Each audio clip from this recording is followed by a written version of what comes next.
Olá pessoal, então vamos ter então a primeira transmissão sobre Service Desk aqui no grupo no Facebook. Meu nome é Daniel, vocês já me conhecem. Pessoal, eu não tenho muita experiência ainda em transmissões ao vivo, então eu fiz vários testes aqui, tá? Até descobri que mesmo tendo um link de 25 MB de internet, de nada adianta quando tu tem um link de upload, né, de 512K, né, na real só chega a 512K. Então é possível que eu não consiga transmitir assim em Full HD, no máximo em 720, né, mas eu acho que vai ser o suficiente para ser bem legível para todos. Né. Ah, Boa, que legal, legal. Já estou vendo aí que a Fátima entrou, o Alex entrou. Pessoal, o formato é assim, né? Se vocês quiserem, né, sintam-se à vontade em mandar suas dúvidas. A ideia aqui é nós fazer com que isso seja quase que um bate-papo, né, sobre assuntos relacionados a Service Desk. Né? E também vai ser para mim vai ser uma experiência legal porque eu nunca tinha feito uma transmissão e vai ser bom para de repente, se a ideia der certo, assim, de repente em 2017, eu começo a fazer isso mais regularmente. Né? Só para vocês entenderem assim como é que eu tô agora, né? Eu tô usando um software chamado OBS, né? Que é um software de transmissão, assim, onde eu escolho que é para ser o que é para ser transmitido, né, em toda uma série de configurações. E além disso, eu estou olhando o celular, né, para conseguir ver os comentários, né, de vocês. Né. Eu preparei uma EVM, né, uma máquina virtual, né, com todas as customizações, né, que eu já fiz no Service Desk. Né, e, e assim que vocês tiverem, enfim, suas dúvidas, né, vocês vão enviando por aí, eu vou tentando responder, mas enquanto isso não acontece, né, eu vou explicar para vocês dois utilitários, né, muito utilizados, né, para quem é administrador, né, de Service Desk, né, que são os utilitários BOP Sinfo e BOP ODump. Né. Bom, o BOP Sinfo, pessoal, ele é um utilitário que serve para consultar informações sobre objetos, né, no Service Desk. Vocês sabem que ele tem uma série de parâmetros e a maioria das pessoas não conhece muito a diferença, né, desses parâmetros. Eu vou tentar dar uma explicada para vocês a utilização mais comum desses utilitários, tá? Enquanto as primeiras dúvidas não chegam aqui para mim. Tá? Existe um delay, outra coisa que eu esqueci de falar, pessoal. Existe um delay assim, de até 15 segundos, né, na transmissão, tá? Então, o que eu estou falando agora só vai chegar daqui a 15 segundos para vocês, mas as mensagens de vocês chegam instantâneas para mim, tá? Vamos lá então. Então, o BOP, vamos consultar um objeto aqui, por exemplo, um objeto de, de, de tarefas de workflow de issue, né? Esse objeto é usado pelas tarefas de workflow. Né? O parâmetro "-d" serve para exibir quais são os atributos, né, desse objeto. Né? Sendo que algumas informações aqui que são importantes. Né? Bom, atributos que são do tipo local, tá, são atributos que não existem no banco de dados. Né? Eu já até postei sobre isso no passado com vocês. Né? O interessante é o seguinte: existe uma coisa no Service Desk chamado DOM-sets. Né?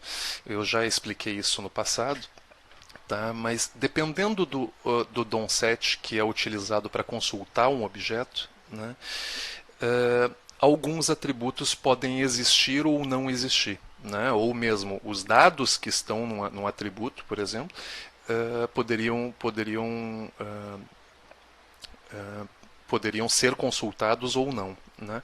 Para vocês entenderem um pouco mais sobre DOM-sets, tá? O BOP Sinfo tem um parâmetro chamado "-l", né, que serve para consultar quais são os donsets desse objeto. Né? Então, por exemplo, nesse caso, existem vários donsets nesse objeto e a maioria das consultas que são feitas, né, são feitas com a consulta com o objeto, com o DOM7 static. Né?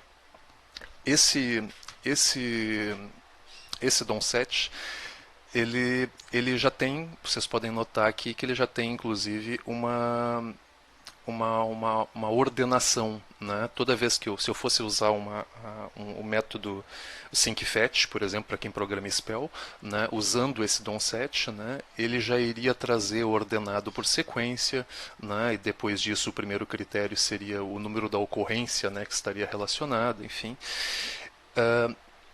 Então isso aqui é interessante, porque existem alguns objetos dentro da ferramenta que, se tu não selecionar o DOM7 correto, o que vai acontecer? Vocês não vão conseguir consultar o objeto. Né? Então, por exemplo, existe um objeto chamado prod. Né? O objeto prod é um objeto que só existe na camada de objeto, né? E ele lista todos os objetos, né, que existem dentro da ferramenta. Só que se vocês tentarem fazer uma consulta nele através de um syncfetch, né, sem utilizar o DOM7 rlist, né, qualquer tipo de DOM7 rlist, se não me engano é o rlist Dynamic, né, ele só está disponível se vocês utilizarem esse DOM7. Né? Caso contrário, ele é um objeto vazio. Né? Para vocês consultarem, né, sempre quando vai se fazer algum tipo de consulta, né, a algum objeto, a primeira coisa que um desenvolvedor geralmente ele utiliza o utilitário bop-odump. Né? O bop-odump serve para consultar informações dentro do objeto. Né? Ele não é o único utilitário que serve para fazer isso, tá? Mas é o mais comum. Né? O bop-odump ele funciona de uma forma bem simples. Né? Tu digita bop-odump, tu especifica qual é o DOM server, né, que vai ser consultado. Né? Podem existir vários DOM servers. Né? Depois disso tu informa qual é o nome do objeto. Então, por exemplo, o objeto pri, né, de prioridades. Né? Tu especifica uma condição, né, uma cláusula de procura. Né? Eu não vou especificar nenhuma. E depois tu especifica quais são as colunas que devem ser exibidas. Se não especificar nada, ele vai exibir tudo. Né? Então, por exemplo, se eu quisesse aqui consultar somente o ID 500 da prioridade, o bop-odump serve para fazer isso. Né? O bop-odump, aqui, por exemplo, eu quero que ele me liste todas as prioridades. Né? Só que eu quero que ele exiba somente o sim e o valor enum. Né? Vocês viram que ele é um utilitário muito fácil de se utilizar. Né? Existe um outro utilitário, né, que se chama PDM Extract. Né? Mas a grande diferença do PDM Extract para o bop-odump é que o bop-odump está fazendo a consulta diretamente no banco, no gerenciador de objetos do Service Desk, né? O Object Manager do Service Desk, enquanto o PDM Extract faz essa consulta direto no banco. E vocês já devem ter percebido que existem, da mesma forma que existe um nome de atributo na camada de objeto, existe também um nome de atributo no banco, que às vezes, na maioria das vezes é o mesmo nome, né? Mas existem atributos que têm um nome diferente no banco de dados. Né? Para vocês verem bem essa diferença, né, utilizando o BOP Asinfo, né, então aqui eu vou mostrar para vocês na tabela CNT, no objeto CNT, que é o objeto de contato. Né? Esse objeto, se vocês derem usando o atributo só o "-d", ele vai listar todos os atributos com o nome desses atributos na camada de objetos. Se vocês colocarem o atributo, o parâmetro que, se não me engano, deixa eu ver uma coisinha. Exato. Vocês vão ver que existem dois nomes, né, para o mesmo atributo. Né? Um é da camada de objeto e o outro é o atributo do nome do banco. Né, o nome desse atributo lá no banco, como é que ele está armazenado. Né? Isso é uma coisa interessante, pessoal, porque Porque principalmente para quem acaba fazendo relatórios, né, usando ferramentas diversas, aí, inclusive com SQLs bem caseiros mesmo, né, para se fazer, né, isso acaba sendo um terror para quem está fazendo isso, né, para quem está construindo esses relatórios, né, porque tu é obrigado a conhecer todo o modelo de dados e as consultas são mais difíceis, né, então vou dar um exemplo para vocês. Para quem tem que fazer os selects, né, é bem comum tu ter que ficar fazendo inner joins, left joins e outras group by, né, vários outros refinamentos na pesquisa para tu conseguir construir ali um relatório que atenda às necessidades, né? Quando se faz isso pelo utilizando a camada de objeto, né, não é necessário fazer isso porque eu vou dar um exemplo para vocês. Eu vou consultar aqui um nome de usuário, né? Doppeldump, DOM server, CNT. Vamos botar aqui Vamos botar aqui, me trago o last name do usuário Service Desk e me traz o ID dele. Né? Ok, ele trouxe o ID. Né? Se eu quisesse trazer aqui outras informações, inclusive o user ID, também é possível. Mas além disso, quando se faz aqui uma consulta num objeto, eu consigo inclusive referenciar outros atributos. Então imaginem o seguinte: imaginem que eu vou registrar agora aqui um incidente. Ó, vamos registrar um incidente. Tá, eu vou mostrar para vocês aqui. Opa, aqui. Se desse, pessoal, é tão estranho estar falando sozinho. Mas vamos lá, vale a experiência. Não tem nenhum item de configuração ainda esse aplicativo. Pronto. Aqui. Salvei. Pronto. Ó. Aplicativo.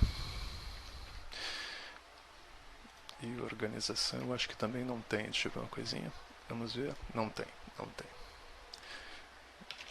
Vou botar aqui a organização. Pronto. Segue, sintoma, auto-uso. E vamos registrar aqui. Esse formulário está exigindo a obrigatoriedade de alguns campos, né, que eu não tinha ainda criado, mas deixa eu criar aqui rapidinho. Pronto. Tá. Teste de incidente. Tá. Muito bem. Então, esse incidente aqui, por exemplo, esse aqui é o atributo refnum, né, o atributo que exibe o número, né, do ticket. Né? Se eu quiser consultar esse incidente, né, se eu quisesse consultar esse incidente, eu poderia consultar o objeto CR, da mesma forma que eu poderia consultar o objeto in, né, que é um subset desse objeto, né? E aqui eu iria informar aqui qual é o refnum dele. Né? O refnum dele é o 23, né? E eu quero que tu me exiba o campo description. Pronto. Opa, refnum é 23, não, é 25. É 25. Então, ele consegue exibir essas informações. Vocês podem notar, inclusive, que o objeto CR ele tem alguns atributos que são atributos srel. Né? Ó, BOP-CR, então vamos pegar aqui um atributo chamado web, deixa eu ver o nome dele direitinho, é o created via, se não me engano. Vamos ver aqui. Created. Isso, created via. Tá? Então eu vou consultar aqui o created via. Pronto. Que ele mostra qual é como é que esse incidente foi criado dentro da ferramenta.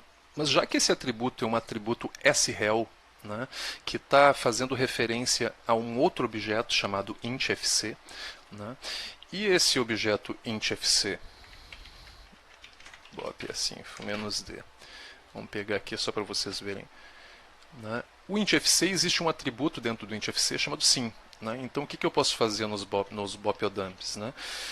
O bopiodump, se eu colocar isso aqui, por exemplo, ele já vai me exibir, né, qual é o nome, a que esse ID, o 3554, está relacionado, né? Qual é o nome simbólico desse atributo. Né?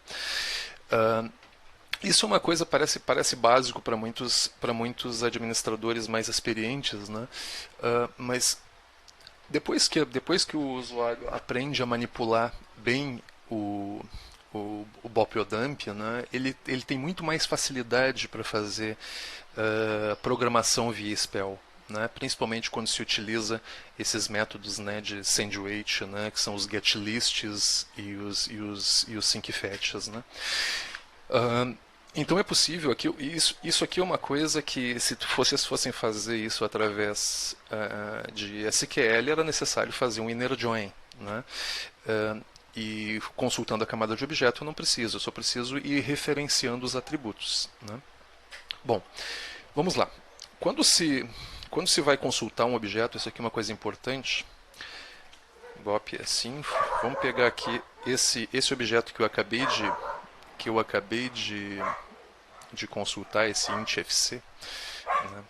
Existe um atributo que é para exibir detalhes da factory, tá? Que é o "-f". Né? Então, quando vocês exibem essas informações, ele vai te dar uma série de informações aqui que são muito úteis. Tá? Então, por exemplo, o Hell Attributes, né? esse primeiro atributo aqui. Esse primeiro atributo, ele indica se algum outro objeto tiver uma referência, né, para uma chave estrangeira para esse objeto, o que vai ficar armazenado qual é o valor que vai ficar armazenado dentro desse objeto, né? Então, por exemplo, nesse meu incidente, o que está armazenado dentro desse incidente? Está armazenado o ID desse registro, né, do intFC. Né? Então, é essa informação aqui da factory que determina qual é o atributo que vai ficar armazenado dentro do objeto que referencia essa chave estrangeira. Common name. Common name é qual é o atributo desse objeto que é utilizado para ser exibido na tela para o usuário. Né? Então, por exemplo, toda vez que alguém for consultar, por exemplo, um incidente, deixa eu pegar aqui o incidente, vocês podem notar que o incidente, o que é exibido para o usuário é o refnum, né? que é esse atributo de exibição simbólica. Né? Func Group. Né? O que é o Func Group? Bom, o Func Group é qual é a permissão necessária que o usuário deve ter, né, para conseguir fazer modificações ou exibir esse objeto. Né? Para quem não sabe isso, né, aqui dentro do Service Desk, né, dentro de administração, existe uma série de acessos funcionais, né, que são todas as permissões que existem dentro do Service Desk relacionados a objetos. Tá? Cada objeto no Service Desk está relacionado com uma dessas permissões, uma ou mais, com uma permissão. Tá? Especificamente ele está relacionado com uma permissão. Esse objeto aqui que eu mostrei para vocês, né, que seria o CR, né, por exemplo, ele tá associado com a permissão Call Manager. Né? Se eu pegar essa permissão aqui, eu vou descobrir, está aqui a permissão, que é exatamente a permissão para a pessoa conseguir abrir incidentes, problemas e solicitações. Né? Então, cada uma das funções, né, se eu quero que um analista nível 1 consiga registrar incidente, ele tem que ter, né, necessariamente ele vai ter que ter a permissão de esse do incidente, como é que era o nome dela mesmo? Incidente, problema, solicitação, né, que deve estar aqui. Deixa eu ver uma coisinha aqui. Incidente, problema, solicitação. Vocês viram aqui que ele tem modificar. Se eu desse a permissão de exibir para essa função, né, de analista de nível 1, esse analista de nível 1 só ia conseguir exibir, né, os incidentes, né, não ia conseguir registrar novos incidentes, muito menos alterar, né, incidentes. Isso é bem interessante, fazer um refinamento até, né, toda vez que se tu quer deixar o ambiente do Service Desk muito mais seguro, né, principalmente para os usuários, imaginem que existe uma configuração dentro da ferramenta que nativamente, tá, não existe nenhum tipo de restrição. Se um usuário quisesse entrar numa área de incidente, por exemplo, tá? Área de incidente, mesmo ele sendo analista nível 1, ele conseguiria mexer, né, numa área de incidente, porque essa tabela, que é a PCAT, se não me engano é a PCAT, ó, PCAT, ela usa essa permissão aqui, ó, call mgr reference. E essa permissão está ativa para todos os usuários do Service Desk, né? Então, isso é uma coisa interessante de refinar, né, essas permissões, né, exatamente para os usuários não acabarem não mexendo em objetos que eles não deveriam mexer. Bom, continuando aqui que eu estava falando para vocês sobre, deixa eu pegar o CR mesmo, ok. Display name. Display name é o nome amigável desse objeto, né? Como é que esse objeto é chamado dentro da ferramenta, né? Solicitação, né? O CR, né, é solicitação, que engloba incidentes, problemas e solicitações, né? Muitos menus, inclusive, e outros formulários, eles não referenciam, eles consultam, né, qual é o display name da factory, né, para exibir isso de uma forma dinâmica, né? Bom, display group. Display group é uma coisa que eu nunca entendi bem. Eu não entendi bem até hoje, assim, qual é a verdadeira finalidade do display group, né? De repente, se vocês souberem, até seria interessante até compartilhar essa informação, porque eu não explorei muito essa opção de display group, né? REST operações são todas as operações REST que esse objeto permite, né? Existem então diferentes operações REST, né, que quando vocês vão fazendo, principalmente com integração, né, via REST, né. Como é que é o nome desse objeto no esquema? Vocês podem notar aqui que tem uma sutil diferença no banco de dados. Não existe um objeto chamado CR, né? Existe uma tabela chamada callrec, né? Mais especificamente dbo.callrec, né? O esquema name não lembro ao certo, tá? Mas o que importa para quem faz SQLs, né, é a informação de como é que é o nome da tabela pelo dbms name. E quem produz essa tabela, né? Então, por exemplo, os producers, né? Os producers dessa tabela é a CR, mas eu vou dar um exemplo para vocês. Existe uma tabela chamada in, um objeto chamado in. Esse objeto in, vocês podem notar que ele é um objeto, o nome dele é in, na verdade ele é uma factory, ele é um outro objeto, mas ele foi construído em cima do objeto CR. Né? Ele é um subset do objeto CR, né? Mais especificamente para tratar de incidente, né? O producer dele é o CR, né? Para vocês entenderem bem essa questão de objetos, né?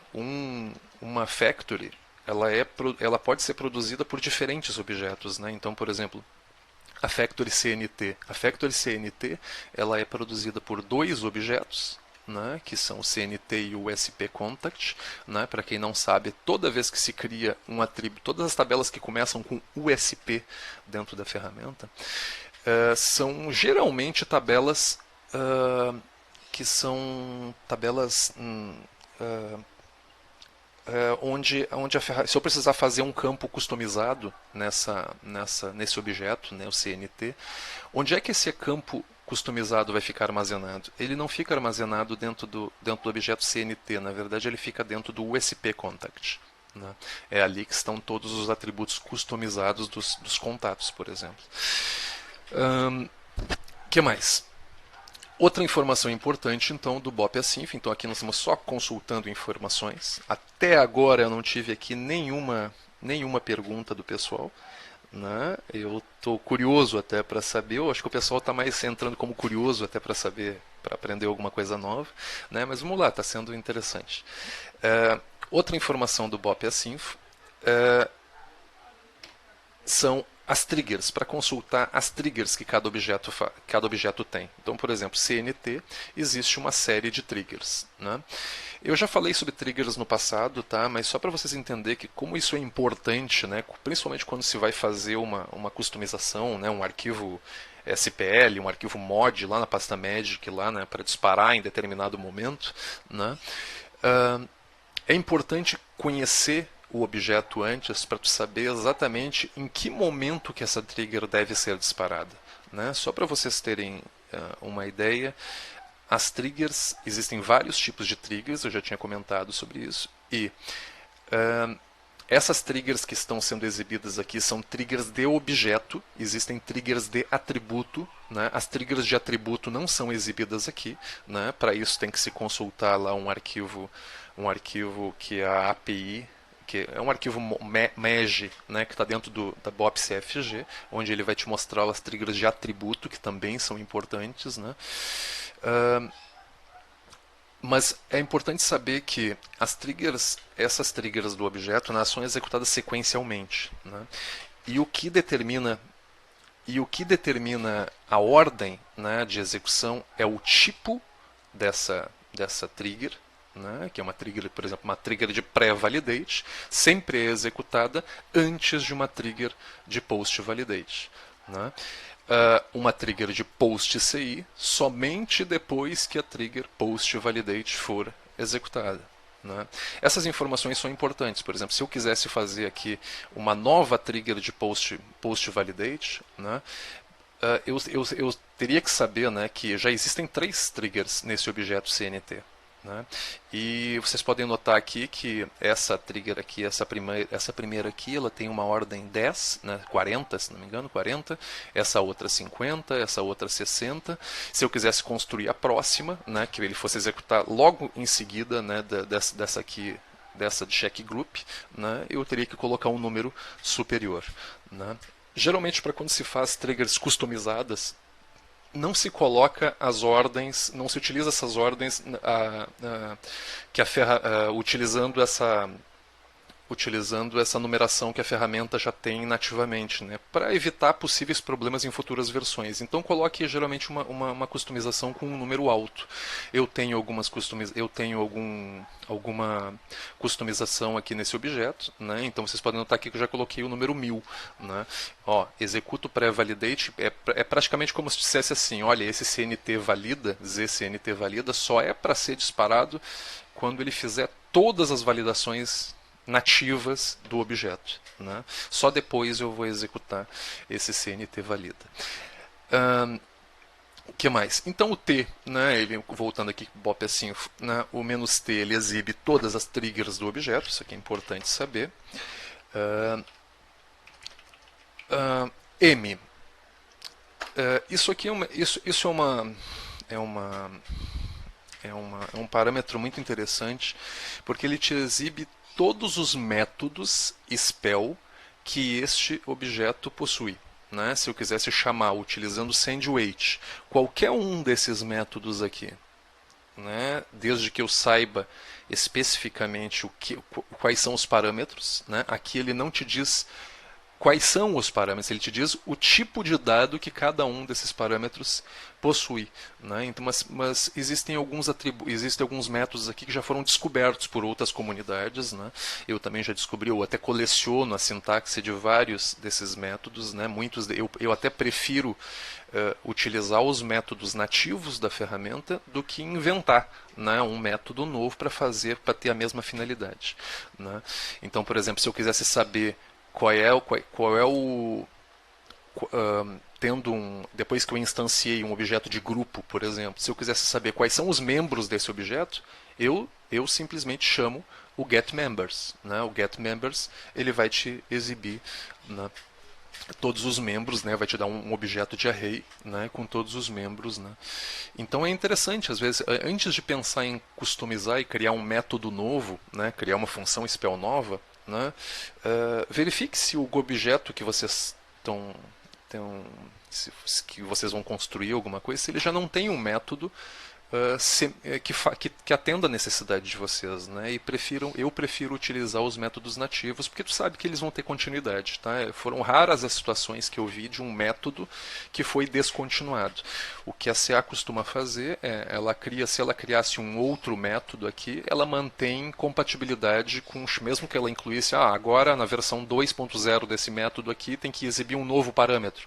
Ok, só que o novo parâmetro ia ser opcional, possivelmente ia ser opcional para não quebrar a compatibilidade com chamadas antigas, né? Então, o que mais? O M, deixa eu ver aqui quais são as informações aqui.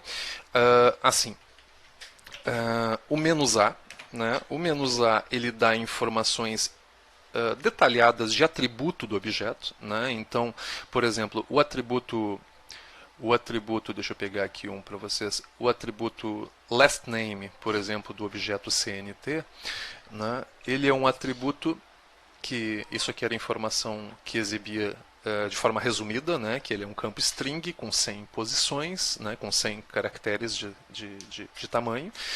Ele é obrigatório, né, é um campo required, né. O display name, toda vez que eu fosse exibir esse atributo, a exibição desse atributo, o nome dele vai se chamar sobrenome, né? Inclusive, para quem faz relatórios, né, HTML, por exemplo, não é necessário especificar quando se está utilizando a PDM macro LSCOL, né?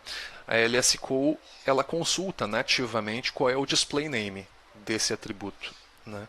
Então, se eu não especificar um HDR, né, se eu não especificar o rótulo de exibição, né, desse atributo lá no list, né, ele vai consultar e vai exibir que o nome desse atributo é sobrenome, né. Audit log, o info audit log. Essas flags aqui, isso aqui é uma flag, tá? Ele indica que qualquer modificação nesse atributo, né, a ferramenta pode gerar um log de atividade de alteração, né?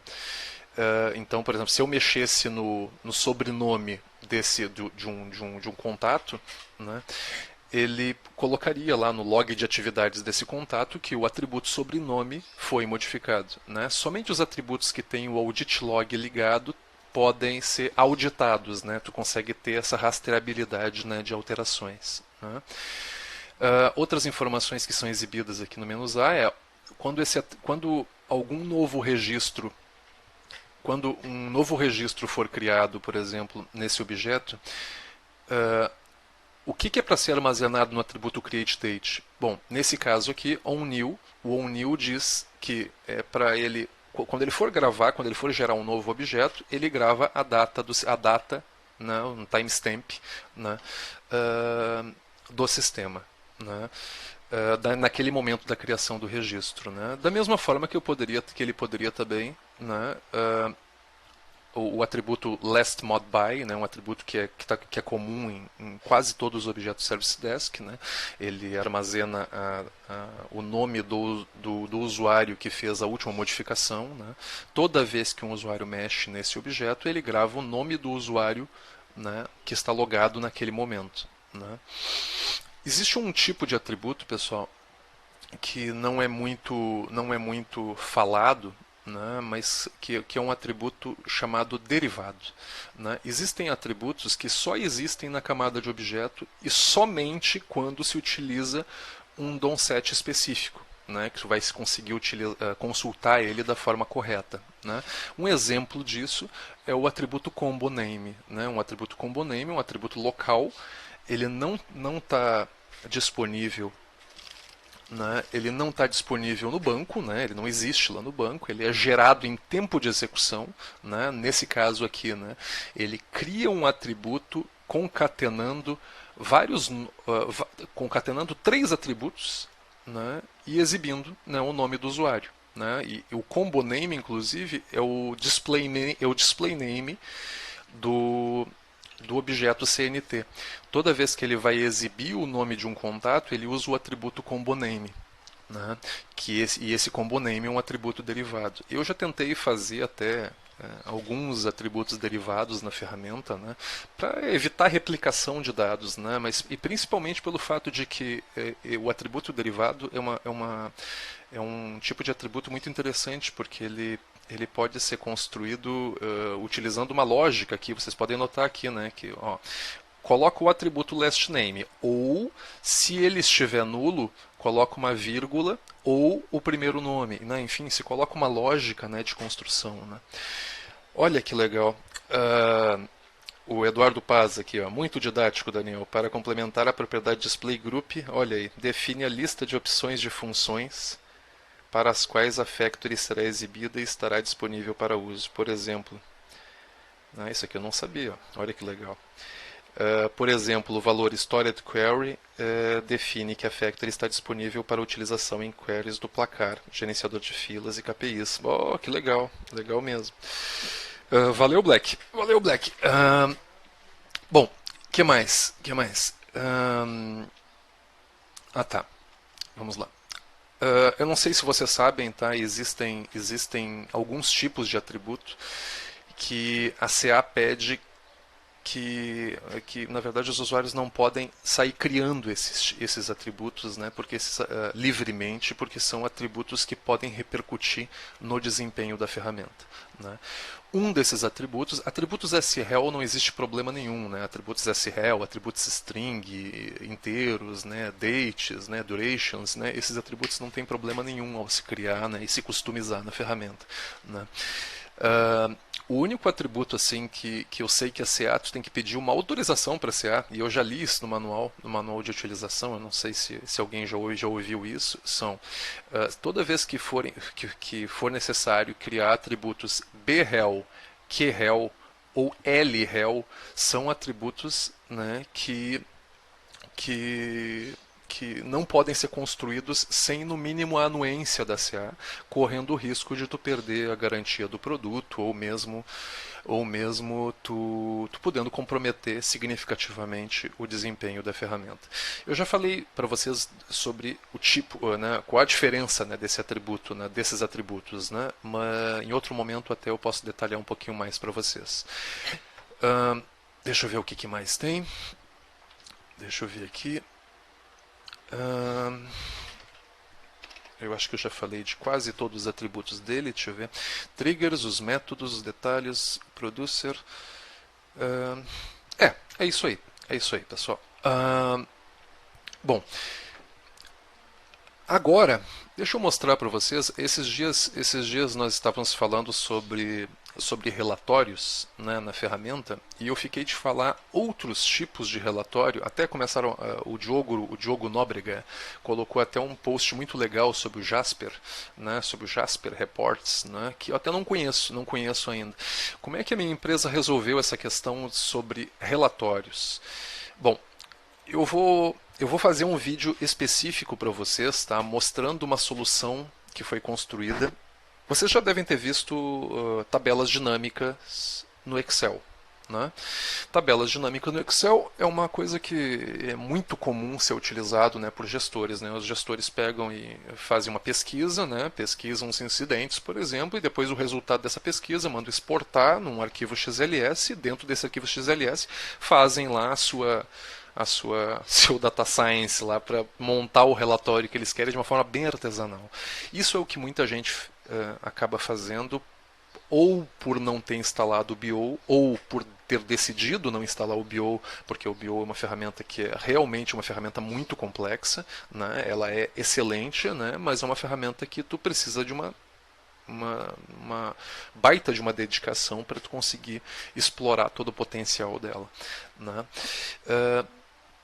Daí alguns usuários acabam utilizando, né, soluções caseiras, como né, SQLs da vida, ou algumas outras soluções que a CA também disponibilizou.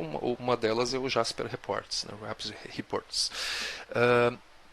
Bom, nós utilizamos uma solução que eu não vou conseguir mostrar aqui para vocês, né? Eu vou fazer num outro vídeo eu faço uma demonstração para vocês, que é uma solução chamada Pivot Tables, né?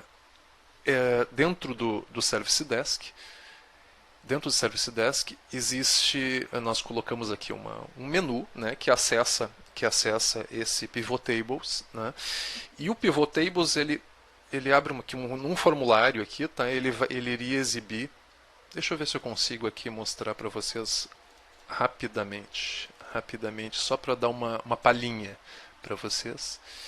E eu vou ter que deixa eu fazer aqui pronto. Eu não sei se isso aqui se pode interferir na conexão, mas vou saber agora. Se der algum problema e cair a conexão, vocês já sabem, daqui a pouquinho eu volto. Né? Vamos lá. Aqui. Muito bem. Então aqui, deixa eu mostrar para vocês rapidamente no meu ambiente de desenvolvimento.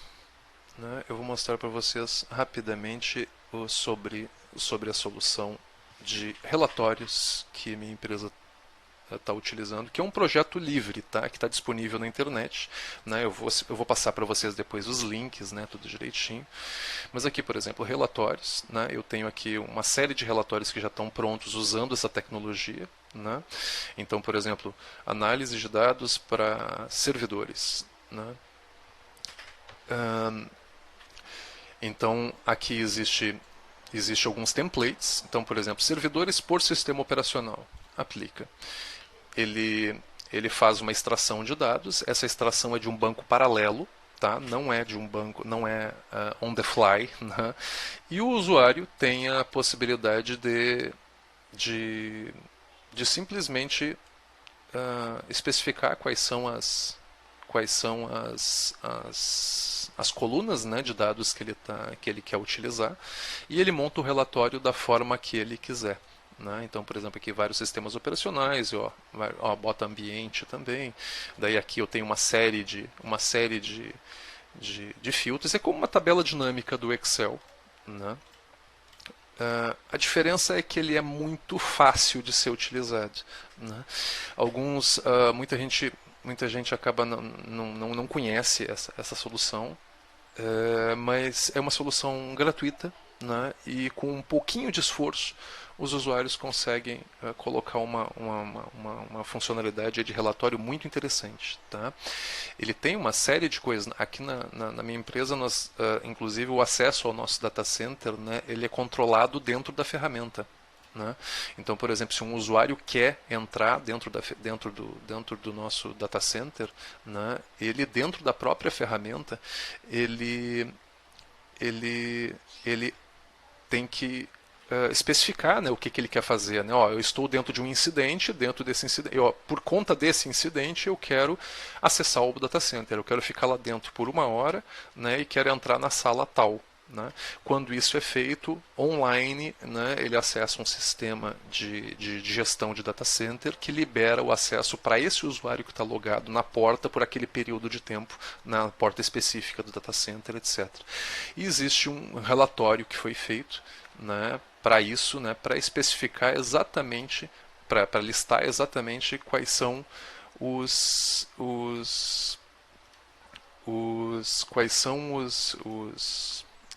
funcionários que estão acessando o data center, né, e por que eles estão acessando, né, por divisão, por setor, por sala, enfim, toda uma série de informações.